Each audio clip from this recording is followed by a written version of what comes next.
The information shared on CNS Unfiltered is for educational purposes only and is not intended to diagnose, treat, cure, or prevent any disease.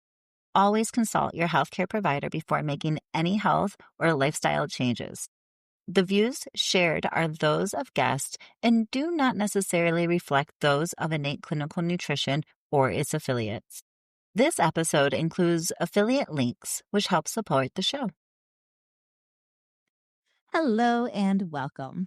I am Jenna Salisbury, and this is CNS Unfiltered, a show where clinical nutrition specialists uncover what traditional medicine overlooks.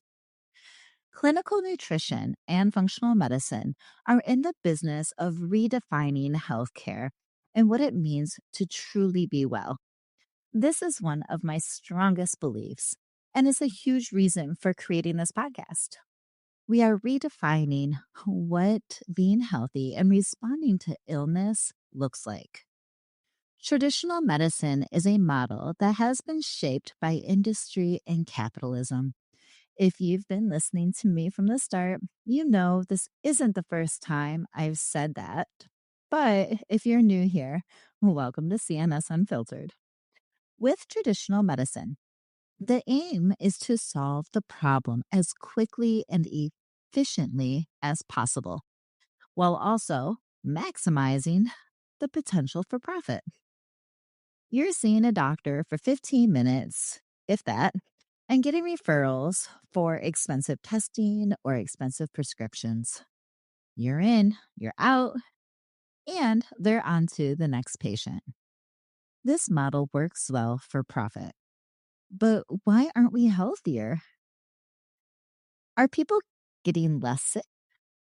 If the prescription works to relieve the symptoms you walked into the office with, but is in turn causing other symptoms to appear that need other prescriptions to manage, is this wellness? Functional medicine looks at wellness differently, and the truth of it makes a lot of people uncomfortable. Healing is slow. Healing is sometimes uncomfortable. Healing does not always mean a cure. These ideas go against everything we're taught to believe about medicine and about healing. But this is why it works so well. With functional medicine, you're given time to get to the bottom of what's happening in your body instead of just stopping the symptoms. Your body is given the time to reset and rewire its biochemistry. And instead of having to rely on a pill to feel relief, you're given the tools that you need to live in alignment with your body's needs, which gives you full autonomy over your health. That sense of control and autonomy, that deep wisdom and understanding of your body and what it truly needs, makes a world of difference for people living with debilitating health conditions, specifically those that often do not have a cure. For those dealing with Mast Cell Activation Syndrome, which is what today's topic is all about, it's the difference between being functional and non functional. The difference between being too sick or tired to be able to work and well enough to maintain a job. The difference between falling asleep in the middle of a conversation and actually feeling rested and energized. Today, I'm talking with Autumn Beam, a fellow CNS and the founder of Hope Wella Functional Nutrition. Autumn specializes in mast cell cases, and today she will share a case study of one of her own clients struggling with MCAS. Autumn will walk us through how she was able to help this client go from falling asleep during her sessions to feeling well enough to finally get an in office job and start working again. We'll also talk together about the complexities of mast cell cases. And Autumn will share her experiences with starting her own practice. This is the first time on this show that we're talking about mast cell, and I'm so excited to share it with all of you. Stay tuned.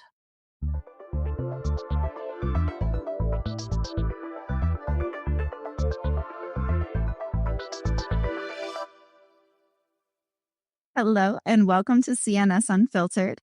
Today we have a special guest, Autumn Beam. Thank you so much for joining us today, Autumn. Thanks for having me. My pleasure. So, Autumn Beam is the founder of a group practice, Hope Wella Functional Nutrition. She is also the founder of the Practitioner Growth Lab and has been featured in a couple of nutrition documentaries. We are so lucky to have you here today to tell us about your journey and to go over a mast cell case with us. We have not had a mast cell case today. They are one of my favorites. We have not had a mast case on CNS Unfiltered yet. And I know mast cell was one of the first. Okay. How do I delayer this one when the allergist says you're not allergic to nothing? But oh my gosh, yes. So I'm excited to jump into this case. But before we do that, please, I would love to put the spotlight on you so you can tell us all about your journey, how you got to where you are, and your passion as being a CNS.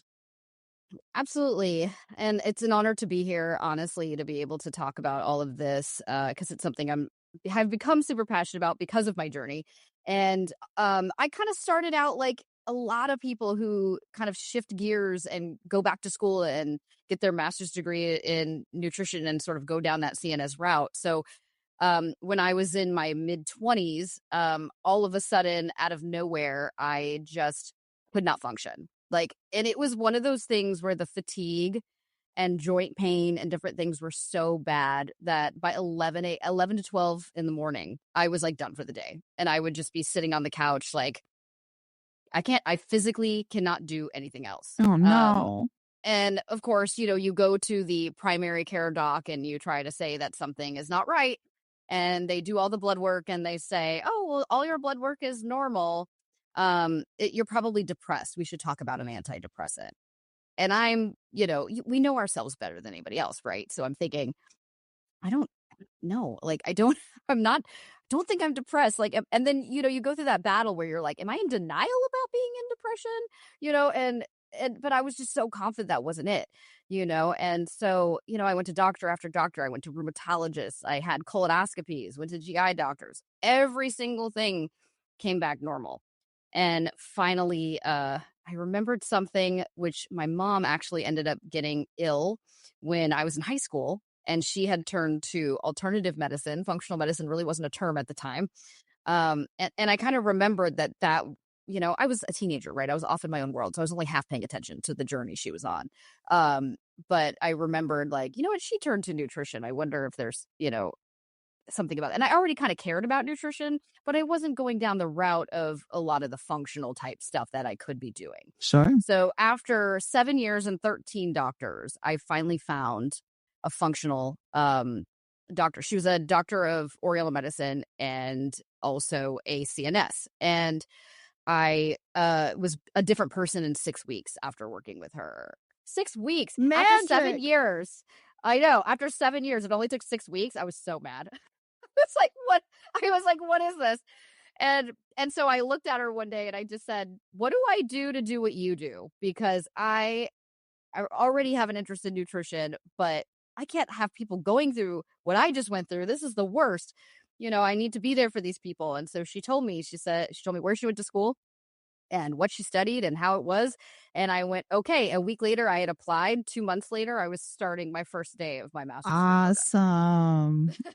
So, yeah. So then, a few years later, I was certified CNS and, I'd started my practice. It grew exponentially over, the first 4-5 years that it was open. And yeah, now we're out there helping a lot of people. And because of the journey that I went on, it kind of informed the specialties that we have. And that's how kind of it eventually came to MCAS. Awesome. And so Would you mind sharing a little bit about what type of outcomes your nutrition company specializes in, since you brought that Yeah, up? absolutely. Yeah, so MCAS is one of our top ones. GI issues would be, the typical IBS type stuff. We don't really work a lot with like IBD cases, but a lot of just other general GI, upper GI, lower GI kind of cases. Hormones, especially perimenopause, and cycling women, especially. Those are our primary specialties, with of course like the metabolic cases that kind of come in between. Awesome. Awesome. And what was your experience getting out of school and being able to start a company right off the get? Like, that's the dream, right? If you're going to school to be a CNS, you're already kind of having to gear up. Like, jobs are limited. I'm going to have to like build something. Right. Yeah, exactly. It was something that I had wanted to do already, was start my own business, because I was a mom with a 5-year-old when I started school, and I really wanted to be able to be available for my daughter, and for, being able to do class, bring cupcakes to class and like different things like that. And if I was working for a full-time company, I wouldn't be able to do that. On top of the fact that she's a working actor in Hollywood, and your day can change on a dime. And I was like, if I'm getting called in for a commercial audition for her in the afternoon that day, like, I can't be, my bosses are not going to understand, but Sure. my clients will, because a lot of my clients are Hollywood types. And so, they work in and around the industry. And so whenever I've had to reschedule or something like that, they're like, oh yeah, we get it, because they've had to reschedule on me for the same reason.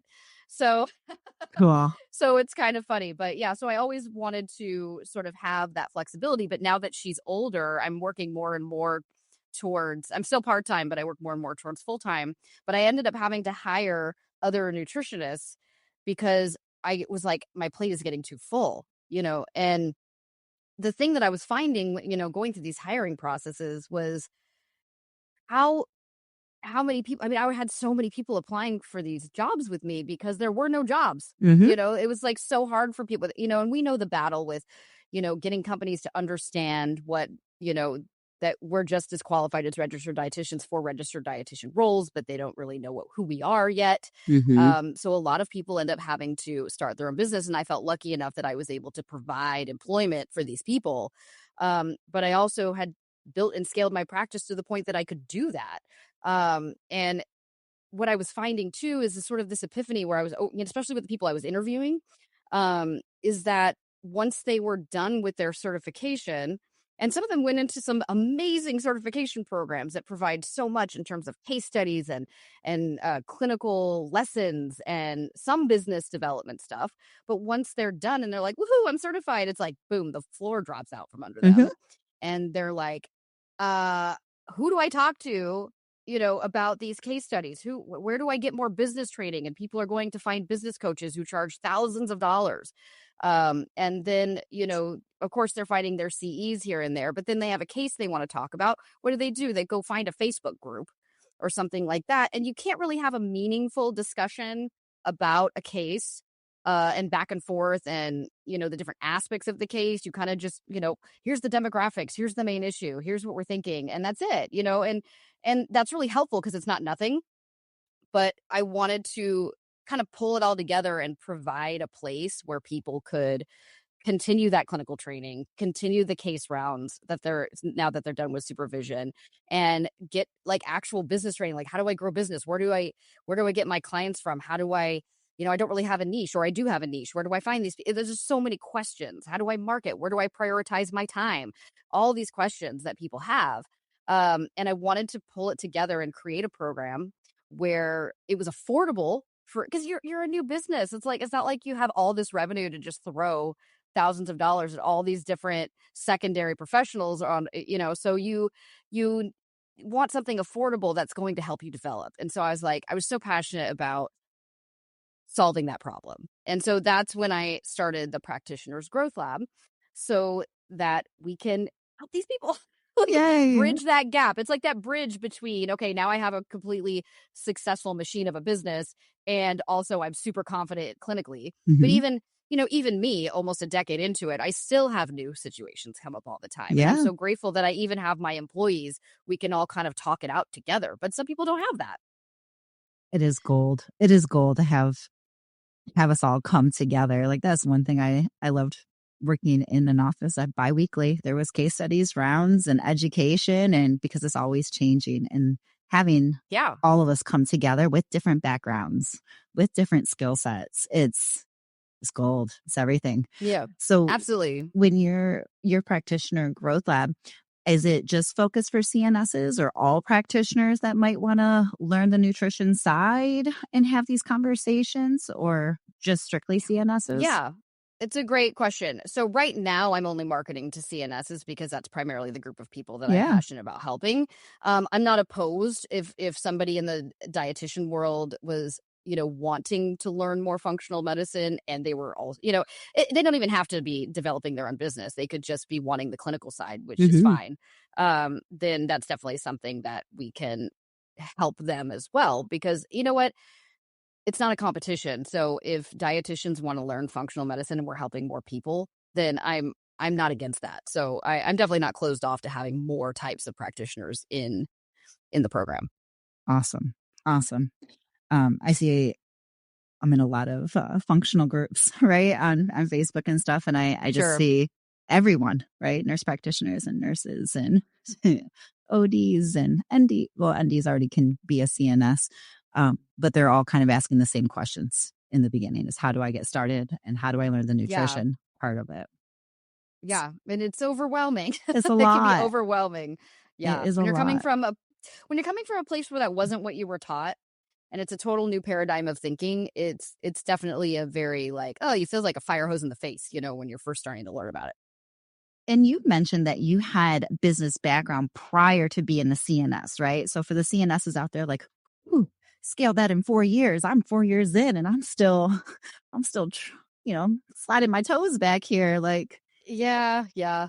We all have a different background. We all, people came from teaching background, people came from social work background, and everybody brings something from their past work into the field, which is amazing. Like if yes, you came from social work, oh my gosh, your social, emotional, empathy, like all of this, it's like such an asset as a CNS. yeah, I just happened to come from like my undergraduate degrees in marketing, and my first job when I was 16 was in commission sales, and I was in commission sales for a really long time. And then eventually I started a business and years before and I had a podcast like you and I've done a lot of different things in the business world and the sales world and marketing and networking and all these different things. And so I just was really it just kind of all just came together for me, but that's part of the reason why I'm also so passionate about helping people learn it is because if you didn't come from the background that some of us did, where it was a business background, then it might be even harder for you. And I'm like, it's possible. I can help you. I will help you. Like it's possible. Don't give up. It's just learning a new skill set, but it's hard to know how to balance. Okay, I still need to learn more clinical work, and I'm still trying to learn how to be organized and create systems, and also market my business. It's just a lot of things to juggle and do.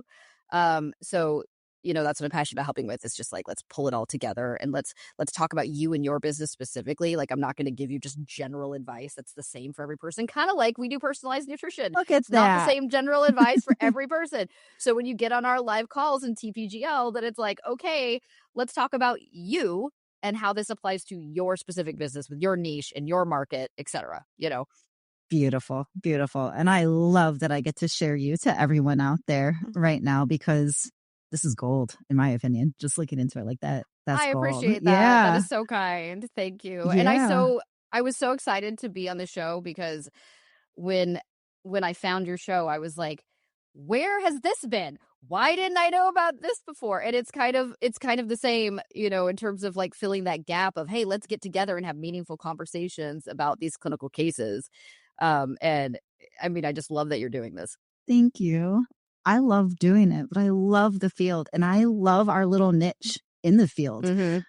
Like the office I was working for, everyone came in, they got the functional blood work and all that. They see the physician and then they get an hour with the CNS. I'm like, I just went over my blood work. And I'm like, yeah, but now you're going to go through it through a nutritional lens and we're going to talk about the same, but totally different at the same time on our approaches and our recommendations and how we're going to read this. And it is so cool to have that come together and be like, hey, you seeing this too? Are you seeing Yeah. this? And Yeah. how it goes. It's like every client when we do this and they they're not familiar with our field. It's like you ever see the brain explosion emoji? Like Yeah. that's what I feel like their faces are like when we start telling them certain things and they're like, I've never heard that. My doctor never said that before. Yep. And it's just like, yeah, he wouldn't have. Yep. It's not his training. It's not his training. Like we're taught to know everything that, I guess for me, I worked clinically now for almost 15 years. So with a doctor and stuff. So I'm kind of trained to predict what the doctor is going to do and then fill in all the gaps. And then also to Yep. move it along where the doctor doesn't. So know all of the functional labs and the supplements and then the food and then how that support the doctor and not their medications and that balancing act. And it's a balancing act. But yeah, you come in right in there. It's like, they're never going to tell you that. The doctor just does not know. That's our field. That's our niche. Yeah. That's our special spot. They don't know. They don't have time for coaching. They can tell you like, hey, you need to change your diet. And then the client or the patient sitting there going, okay, how do I do that? And or maybe they know how to do it, but they have certain personality types that make it harder for them to stick to new habits, or they're not sure how to incorporate it, or there's an emotional capacity in there that's like causing some issues with their relationship with food. There's like so many things, and like that's what we exist to do is not Yep. just like, okay, here's your supplements and here's the food you should eat, but it's so much more than that. And actually in TPGL, one of the like free courses that I give. It's a CEU course actually. And it's about patient personalities and learning their different Ooh. personality types. Yes. So you know what kinds of protocols and interventions to give them that they will actually stick to. Because if you ever had a client where you're just like, I'm telling them, here's, kind of some things that we can incorporate and they're just not responding to it, or they're just like, they squirrel and like you give them something, they do it for a day and they don't stick to it. And you're like, well, why? This is actually one of those eye-opening reasons why. And so you can learn what all these different personality types are and how you should be interacting with them, how they think, like what kind of protocols make sense for that personality. So it's really important. And in fact, it's become a language in my practice between my staff because I have everybody do this training. And so when we're talking about patients, I'm like, oh yeah, they're this type. And, we could see that they're this type because of this, this, and this. And so what do we need to do for that? And they go, oh yeah, okay, I'll try this. And then it's like, that's the thing that works and finally How gets the client moving forward. amazing. It's really fun. It's That really is fun. so And cool.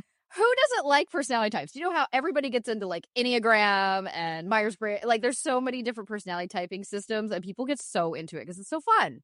Yeah, but to do it with food.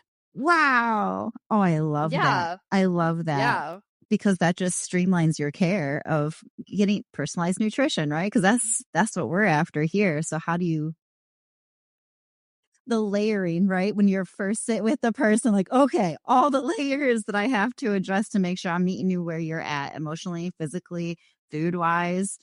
That's awesome. That is such a cool tool. And it's free. It's super. Yeah, well, it's not. It's free with the program. So if you're in the Perfect. program, then you have free access to it. But also, I also teach people how to. I also teach people as a practitioner what their own type is, so that they understand how they, as their type, are interacting with a different type.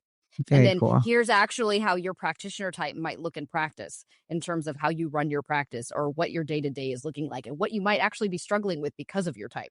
So it kind of helps them from a clinician's side. So I get it from both sides. I teach them from both sides. That is so cool. I'm so It's super geeked fun. about this. It's super fun. Well, I'll be connecting with you afterwards because Oh, good. that's Let's do so it. cool. So, mast cell, kind of piggybacking on what we were talking about with the physicians, right? They just know enough, right? Their job is for diagnosing. And then here's what we do after a diagnosis is not the root cause, right? I was sitting in a functional forum like 3 months ago or something, and there was a new functional physician. He just opened up a functional practice background in surgery. And he was talking, he goes, I just love this so much. The client came in and I told them to do a low histamine diet. They came back in a month and they feel great. I'm like, okay, cool. And I listened. And later I go, hey, I was just wondering what the histamines were from. He goes, what do you mean? I'm like, well, you said the histamine diet works. So I was wondering where the histamines were coming from. Like, what happened? Like, I want to know the rest Yeah, of the story. what was the actual trigger? Yeah, what happened? He goes, well, no. And I'm like, oh, okay. Well, you have discovered one tiny piece, because what's going to happen now is they're going to eliminate foods and they're going to keep eliminating foods. And then they're going to come to me being able to eat 4 to 5 foods saying, what do I do? I'm allergic to everything now. Mhm. And so it was kind of the light bulb of like, hey, food is so powerful both ways, right? Removing and putting it in. Um, Mhm. but it's not well, I don't want to say it's not the solution. Limited diets are not the solution. And so Certainly not long especially, term, it's yeah. certainly not long term.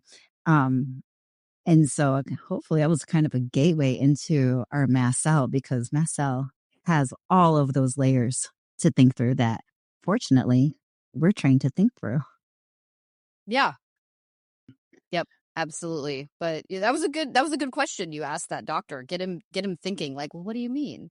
Yeah. Like you found one thing. You're not the nutritionist. Please tell people if that's working for them. Yeah. Stop the pain, stop the bleeding, right? Stop the holes in the Yeah, bucket. But exactly. we're not celebrating yet.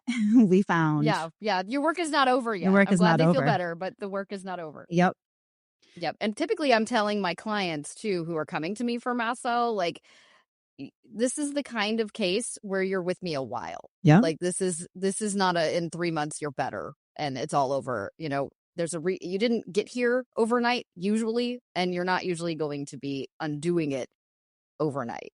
And so I think on average my mast cell cases are with me 2 years. Yeah. I feel like the mast cells are one of the biggest yo-yos. Like we're up and we're down and we're up and we're down. Oh my gosh, yes. And it's and then the life circumstances change while you're working together, right? Like Sure. all of a sudden they lost their job. All of a sudden they got a vaccine, like the COVID vaccine, and for that particular person it triggered their MCAS, and now they're in a flare, and you know all of a sudden they had a flare out of nowhere and they can't find it, and we have to help find what it was so that we can educate ourselves on where it's coming from. So it's like it takes a while sometimes, because you might start off and things might work really really well at first, and then something derails it, Hmm. or or they just they're just busy, and it's hard to to figure it all out over time. So it can take a while sometimes. The case study that you're bringing to us today, it is a MCAS, right? It is, yeah. All right. So let's give a little bit of background. Usually the first question that I ask is, where did traditional medicine leave off? So after you kind of let us know he, she, kind of the background, what they were dealing with, how traditional medicine handled it, and then um, what you did to handle it, really. Mhm. Absolutely. So this was a different kind of case in that this particular patient had a diagnosis already. All And right. this is more rare that I have somebody who comes to me with a diagnosis, but it just so happened that she had one of her parents had mastocytosis. And back in the day when no one barely knew what it was, and there's like one premier doctor in the country at the time who like knew what this stuff was, right? And so she was already able to come to me with a diagnosis, but she didn't have much direction other than, I have a diagnosis and I have a bunch of medication. So the typical stuff, the antihistamines, the cromolyn, like the things that the doctors typically give. And so that's about where it left off. But did it have her feeling better? I mean, maybe 10% better. But what do you do with the rest of that 90%? Yeah. So there was some investigation that sort of needed to happen. And Yeah, like I said, it's really rare that I actually have somebody who already comes to me with an MCAS diagnosis. I mean, we do happen to have a referral partner who is an MCAS specialist, so we get more and more of those people who are coming to us. But sometimes they'll send people to us who aren't diagnosed yet because they're still in the testing process, but they're like, okay, you need to talk to Hope Wella because like we know there's other things going on here that so this case is kind of unique in that way. So I just want to kind of slow us down for 1 second because we know what we're talking about, but I do want to break it down. So, MCAS stands for Mast Cell Activation Syndrome, and so this is part of the immune system that is a mast cell that kind of explodes in the body, and this gives us some of the histamine responses that we feel. What kind of symptoms was the client experiencing, just so at home can kind of relate to what's happening Sure. for this client? What kind of symptoms they see? What symptoms maybe were resolved with the medication, and what worked? Yeah. So by their report, they would say that there wasn't much that the medication really that they felt the medication really helped with. But what they came to me with already on the medication Okay. was like a mixed IBS. So they would go between diarrhea and constipation, probably more constipation dominant, but then it would flip to the other side sometimes. So GI cramping and spasms, poor appetite. This person was almost never hungry. Extreme fatigue and brain fog, migraine headaches, poor sleep. And when I say extreme fatigue, like they were falling asleep in our sessions. That's how Oh, bad it was. They couldn't even stay awake for our, at the time we were doing 30-minute sessions. So they couldn't stay awake. So it was just really, and even when they were awake, it was just very like, I'm here and I'm talking to you through a slit in my eyes because I'm so tired. Um, so not very non-functional, okay. even on with a diagnosis on this medication. Poor sleep, poor immune function, they would get chronic infections, chronic pain, and in the joints, in muscles and pelvic. They also had a secondary endometriosis diagnosis, which is a big red flag also when you have somebody with MCAS, because those two conditions tend to kind of happen together when they happen together. And so eczema was an issue, anxiety, depression. There was some mental health stuff, poor coordination and balance, skin flushing, excessive sweating, itchy ears, and vision changes were. So you could see like it's a multi-system thing. And that's one of the key things with MCAS as a syndrome is that it affects multiple symptoms from GI to cognitive to nervous system to immune system. It's sort of hormones. It's a little bit of everywhere. Yes. Yep. Thank you. Thank you for sharing that. Sure. And did you want to elaborate at all on what MCAS is? If you talk about it all the time, you might break it down a little differently and better than I did. Yeah, no, you gave a really good sort of overall summary, but I'll add a little bit Yeah. in the fact that there's mast cell activation disorder, so MCAD, and MCAS is kind of a subtype of that. The more severe form being, mastocytosis, which I don't really work with that population. That's way more rare. So I'm mostly working with actual, so secondary MCAS.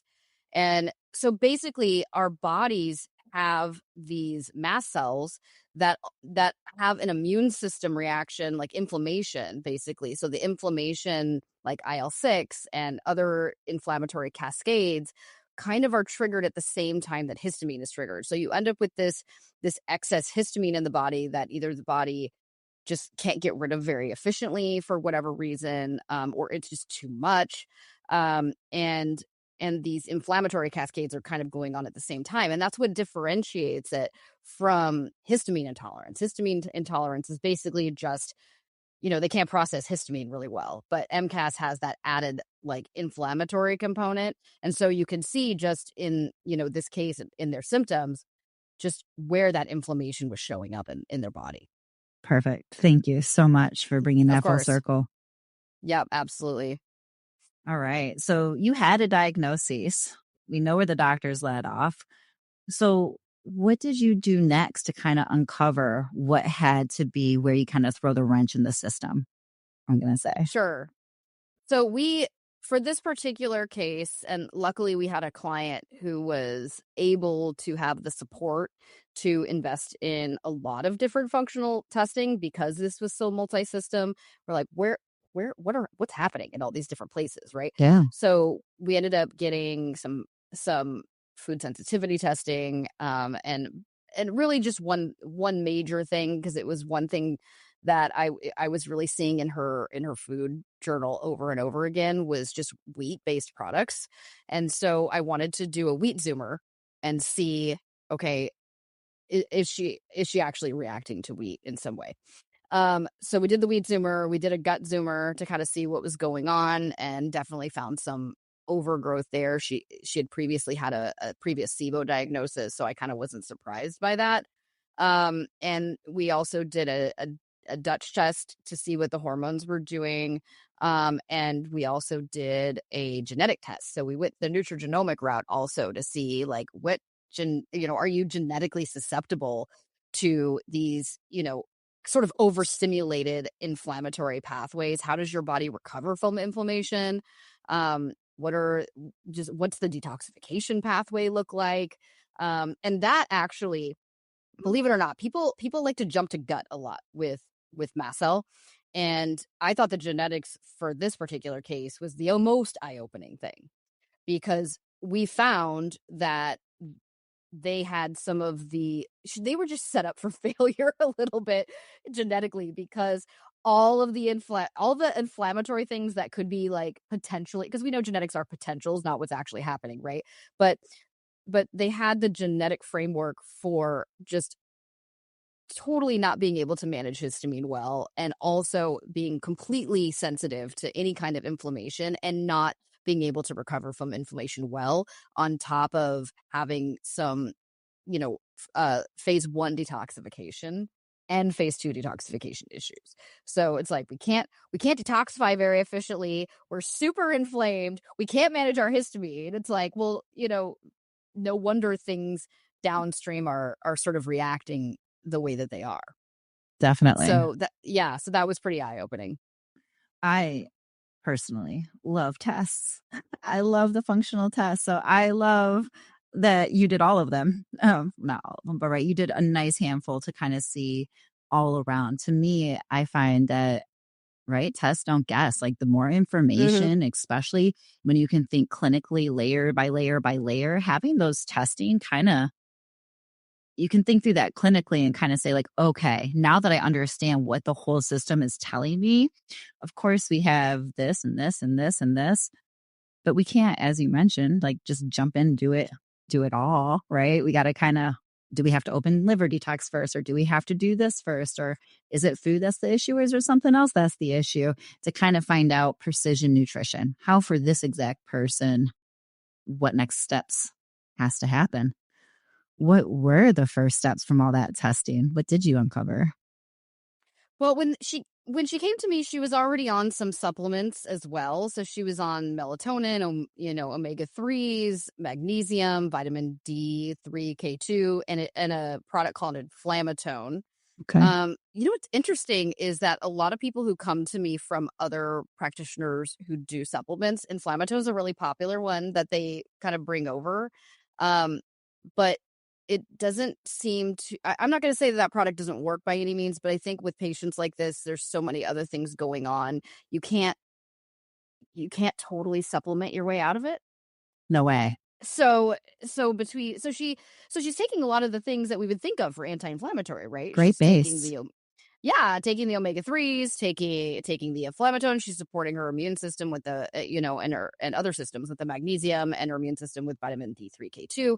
So really, some really good choices here for the foundation, but still being so symptomatic, you're going, okay, well, clearly we're not really taking the edge off at all Mm-hmm. with these particular supplements. So we ended up moving into we identified in the weed zoomer that she was just, fiery red Gotcha. on all the weed, which was no surprise to me. I figured, but sometimes I could tell the clients that, and certain types of clients need to see it for themselves in data versus just say, well, you could just, try a gluten-free diet and we could save money on this test. But sometimes it's easier for people to just like see the data in their face and be like, okay, this is real. Yeah, and do I remember correctly, because I've only seen the wheat Zoomer once, it breaks down the different like IgA, IgM, like the different immune systems that the body's It does. reacting to. That is so important. So like when people say a sensitivity or I'm allergic or mast cells, like yes, we can remove it, just as you mentioned. And yes, you're probably going to feel better. And yes, we'll save a few $100s. But then we're never going to know what immune system was actually activated. How deeply rooted is this reaction? Because that's going to tell us the biggest ripple out effect. That's going to tell us, well, is this a high priority? Is this a secondary issue to the problem? And then is it ever going to be coming back in or not? And as we know, like clients need to know that, especially when it's wheat. To take out wheat is really hard. And then we gotta kind of have to know how important is that and how long does that go? Right, right. It's so true. And if and a wheat zoomer is what's called a peptide level test. So it's not, when we think of food sensitivity testing, where those are whole protein tests. It's like very different from what the peptide testing is doing, and I find that it's far more accurate for what's really going on. But you're right in that we do get to see, is it the IgA that's being stimulated, and is it the IgG, and then they give it sort of a score. Is it green, yellow, or red? And depending on if they scored IgA red, that's completely different from if they scored IgG yellow. Right. In terms of what we might be doing and how long things come out, how long it takes to, get back to it, if we can get back to it. There's definitely some people who just always feel better without it, no matter how long they've been off of it. And who knows why? I don't think we have all the answers all the time to this kind of stuff, but we know that can be the case. So for her specifically, it was a big, massive issue. So we took that out. And I can't remember if I jumped into supplements right away. I usually don't. This case was a few years ago, but usually we do we'll do a trial with just taking out the wheat first, because if you kind of do everything at once, you don't really know what worked, in terms of if they're getting better. Are they getting better because you took out the wheat, or are they getting better because of the supplement you gave them, or are they getting better because this other thing you gave them? So I try to take things in stages a little bit so that we can sort of, I call it peeling the onion. So Hmm. we could peel that outer layer, see what's going on, and then see what's left, and then kind of take those next steps. So I can't exactly remember if we did it at the same time, but knowing me, I don't think I did. And with looking at the low histamine diet, that's definitely something that we incorporated for them. Um, because of the family background, they're very sensitive to just about any histamine. So unfortunately, they're a much more severe case when it came to that. But looking at the detoxification markers, we were able to sort of support with opening up some of the detoxification pathways in phase 1 and phase 2. Um, and then we were able to give something called specific pro-resolving mediators. So this was key. This was actually key because of the genetic test. So there are markers that show if you tend to recover from inflammation a little bit slower, and that's what resolvins and things like that are supposed to do naturally in our body. Those are the things that are already sort of endogenous that clear inflammation, and that's how we heal, right? You sprain your ankle, all of those pro-resolving mediators come in that are naturally in your body, and they start cleaning it up, and eventually the swelling goes down and it does what it's supposed to do. But sometimes the inflammatory pathways kind of get stuck in the on position, and they can't really get turned off very easily and efficiently. And so bringing in those specific pro-resolving mediators for this particular client was really helpful because it helped resolve some of that inflammation. And they, at the time, the company that did it, you took a certain amount of the capsules at first, and then you kind of taper down. And I think they've come out with a new one since then. But it was really helpful because we figured out, okay, we stay on that loading dose, And then when she would drop down, the inflammation would just roar back. It would just roar back. So we were like, okay, we're going to keep you at the loading dose longer Yeah. while we're doing this low histamine diet and start to be able to remove this inflammation, the high histamines that are affecting your cognitive function, your fatigue, all that. So over time, we basically one day she came and we were following up, and she was like bright-eyed and bushy-tailed, and she's like telling me about her new job, and she's completely just has all this spark and this energy that I had never seen because either she was barely awake or falling asleep in my sessions. So I was just like, "Oh my god." And she was just like, "This literally changed my life. I'm able to actually go to an office and work, because it was really when you can't stay awake, how are you gonna hold a job, you know? So it was a big change. So it between the diet and all of that. And it's this particular client is very complex. So if they do deviate, it's really hard for them to feel as good Sure. because those genetics are just really tough. And we're going to be working even more on some, gut directed hypnotherapy and different things so that we can, see if that will help even calm the mast cells down further. Because they were doing really well for a really long time, but then it's so hard to stick to. And it's like, okay, now like let's work on this gut directed hypnotherapy because that is going to help calm down the mast cells too from just the stress, just aggravating all of these mast cells as well. So mast cells can just be triggered by so many different things. So again, that's like peeling the onion, finding like, hey, what else is in here that is causing this issue? Because a lot of times when I have mast cell clients, it's basically like kind of taking a break and letting the immune system calm down enables them to bring back in so many things. But not this particular client is a lot more complex. Gotcha. And just for the audience who may not know, like mast cell, like I know what some of the first ones that kind of pop into my mind, why I think a lot of people go to the gut. There's a lot of bacteria, parasites, Yes. yeast, that give a histamine response that can give us these mast cell symptoms, along Yep. with mold or Lyme or anything along that more aggressive, Yeah. opportunistic route, Yeah, E. absolutely. coli.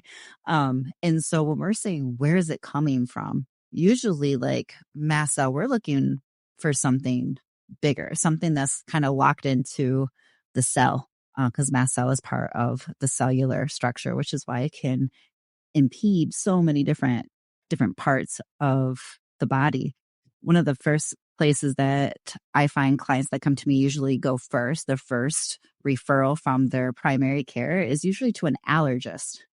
And Mhm. I find that it's so funny. Well, it's not funny, but ironic maybe that half of them will come back and be like, I'm allergic to everything, to grass, to pollen, to just everything. So, like, Yes. that's the first layer of, okay, all right, we got to manage that because it may be our protocol in the summer may be different than the winter just based off the IgE, not even talking about the IgA or the IgG, that you went into. Yep. And then we have the other half that might be like, everything came back negative. I'm allergic to nothing. So why am I having all of I these get allergic reactions? I know. It's crazy with mast cell. I get both Yeah, sides. both sides. I'll get people who, they're like, I have an appointment with the allergist already. And I'm like, okay, don't be surprised if you come back looking like you're allergic to everything. And that's just even more of a sign that we need to pay attention to what we think this is. And then I'll have people who come to me who are like, okay, they said I wasn't allergic to anything. And what now? So it's like, okay. Um, and then on the gut, you mentioned the gut and the bacteria and things like that. And I did mention that she had a previous SIBO diagnosis. So we did the gut tumor. She did have some overgrowth. The thing about it is looking at what is the root cause of those things, particularly when you have SIBO that keeps reoccurring. And we think, oh, the symptoms are from the SIBO. The symptoms are from the SIBO. Perhaps they are from the SIBO, or at least partially from the SIBO, or an overgrowth or something like that. But I can't tell you how many clients where we've gone after it and it changes almost nothing. It's so I think I think that's a big misdirect that people are like, oh, everything goes back to the gut. And so if we fix the gut, we're going to fix the MCAS. It's like, no, no, no, no, no. No. Um, so, you have to look at too, like, well, why does the SIBO keep recurring? And in some cases, it's because the mast cells are going crazy and it's causing swelling in the gut. It's causing the motility kind of tends to slow down and they're stressed out because of their health. And so now we have poorer motility. And so the SIBO is just going to keep recurring, Yeah. recurring, recurring. Yeah. We give it a breeding ground again. Exactly. So it's this teeter-totter between, okay, we have to bring the inflammation down to help kind of get the motility and the gut working a little bit better. And sometimes that does involve, supporting the bacteria or changing the bacterial structure with different types of fiber, different probiotics.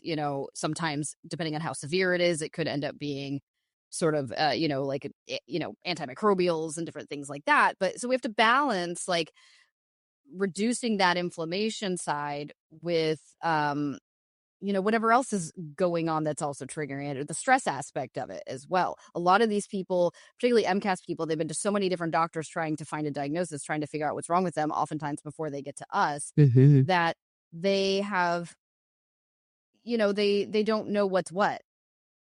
Yeah. And I also find too, like we people who hear me kind of know what I'm about to say, but like we have two operating systems, and it's either we're in fight or flight, we're in that sympathetic or in that parasympathetic, and the body is going to act accordingly. So after you're Exactly. They're so stressed solidified, out. yeah, after you solidify that stress response for so long, naturally the gut's already tanked. Naturally, we're already off balance with our immune system and our disposition, even for sleep. And I'm coming this into sleep because that's our detoxer. If we don't sleep, we don't detox, right? We don't repair. Our adrenals can't rejuvenate. And I find like that's a huge thing with mast cell. The body's in such a fight or Yes. flight that we literally can't even sleep to detox it out for the body to rebalance. So you're kind of coming in being like, okay, what are all the things I can do to bring down the toxic load and hopefully low enough to get the body maybe switch into the parasympathetic, the relax, digest, release for a little bit and see if we can flush something. And then they'll get stressed again because, like you mentioned, life happens. And then we're going to go right back in that system and the cascade will start again. But the I know. longer you do it, the body will relearn. The body will keep dropping that toxic load. It doesn't want to hold on to it. The body will No. eventually switch into the sympathetic parasympathetic nervous system because that's what the body's designed to do. That's how I believe anyways in practice. Like it's designed to want to find that homeostasis and that relax, digest, release. And then we just Yeah. get to kind of come in and be like, all right, this is how we bring down that toxic load. And this is how we make the body feel safe enough to switch over to get those longer term results.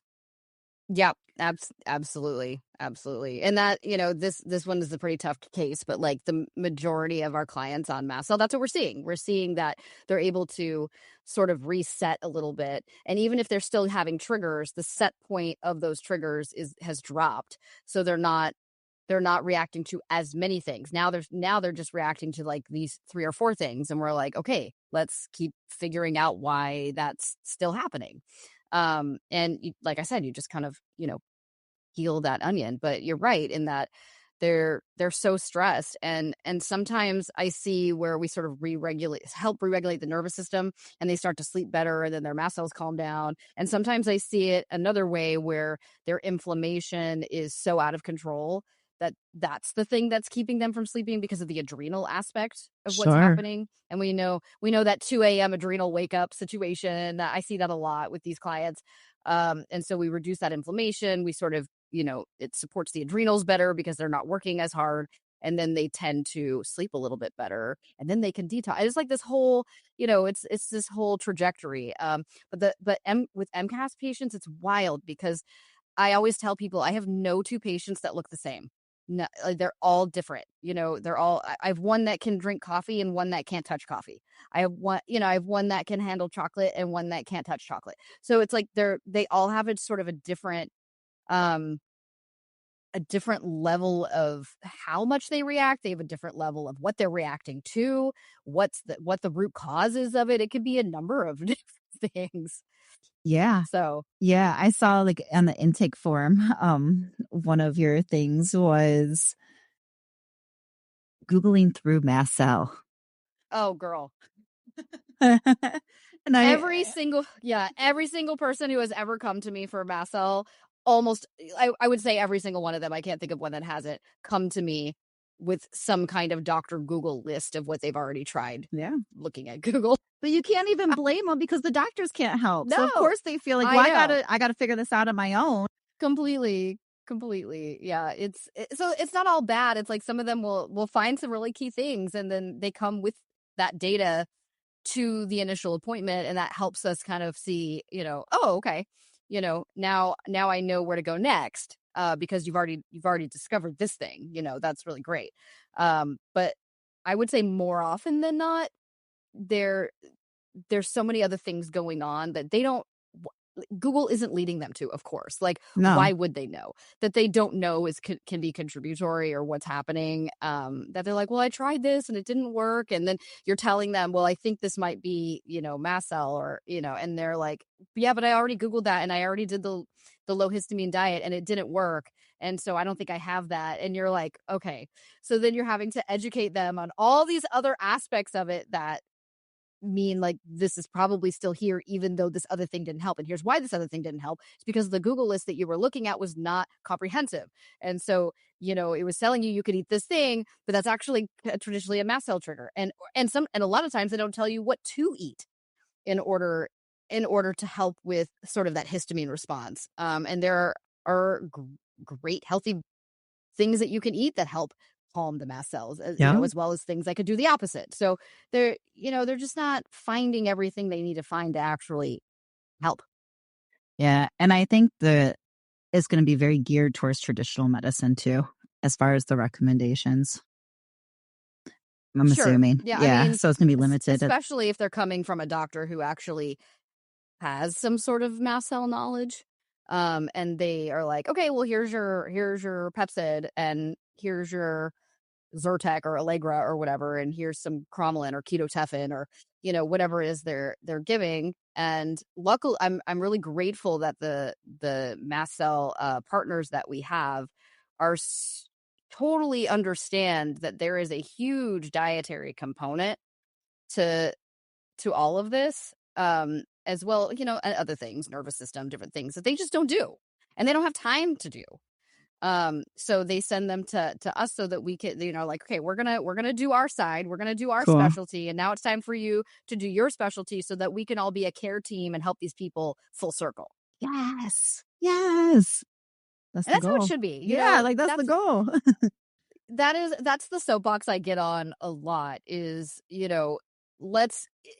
all well and good. Like, doctors need, that's a big conversation, is doctors need more nutrition training in medical school, right? No, they just need a And it's like, CNS on sure. staff. Sorry. Go ahead. Yeah, it's like it would help them to just understand, oh, there's a nutritional component to this thing, but they're still not going to have time to work with the patient, and I think there's a lot of, I guess, I don't know what the word I'm looking for is, but it maybe overconfidence in their patients, that if I just tell them they need to change their diet, that they could just do it like on their Sure. own. It's like, now that I've told them that, now they can go do it. And it's like, that's no. Nope. But they need that support. And so it's like, can we please start looking, I love the doctors that we partner with. We have a lot of different referral partners in different specialties, not just MCAS and allergy, but they're so great because they are so open-minded to, like, hey, nutrition is a huge part of what's happening in my patients' bodies, but I don't specialize in that, or I specialize just enough, but they need so much more, and they need coaching, and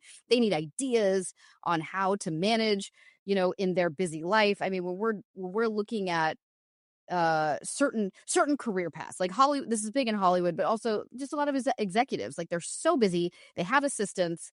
Um, I have one patient who has a private chef, and so it's like, okay, or they order every single meal out because they're, executive producers, and they're like, I have no minutes in my day to think about what I'm eating, no minutes.